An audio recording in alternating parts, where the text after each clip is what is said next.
নমস্কার, আমি তোমাদের সাথে আজ আবারও চলে এসেছি আরো একটি পুজো প্যান্ডেলের গল্প নিয়ে। আজ তোমাদের সাথে শেয়ার করব দমদম পার্কের তরুণ দলের দুর্গোৎসব।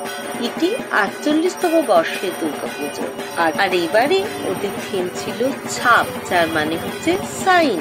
বিভিন্ন ধরনের সাইন, সেটা পোস্টাল সাইনও হতে পারে বা আরো অন্য কিছু নানা রকম ঐতিহাসিক সাইনও এখানে আমরা দেখতে পাবো, যেমন হিটলারের সময়কার সাইনও আমি এখানে দেখেছি। এছাড়াও আরো অনেক সাইন।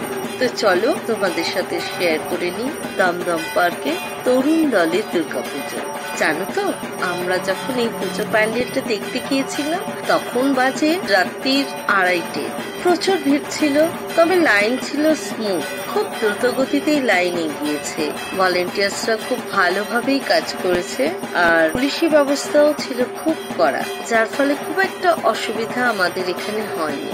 আমরা খুব ভালোভাবেই দমদম পার্কের তরুণ দলের দুর্গাপুজো দেখেছি। তবে মায়ের মূর্তি এখানে সাবেকি মায়ের মূর্তির মতন নয়। ওদের থিম ছিল ছাপ, আর ওই ছাপের মধ্যেই ছিল মায়ের মূর্তি। দেখো কি সুন্দর। তো চলো তোমরাও দেখো আমার সাথে দমদম পার্ক তরুণ দলের দুর্গাপুজো। আর এই পুজো তোমাদের কেমন লাগলো আমাকে প্লিজ কমেন্ট করে জানিও। তোমরা সবাই খুব ভালো থেকো, সুস্থ থেকো। আবারও তোমাদের সাথে অন্য একটি পুজো প্যান্ডেলের গল্প নিয়ে আমি হাজির হব। আজ আসি, বাই।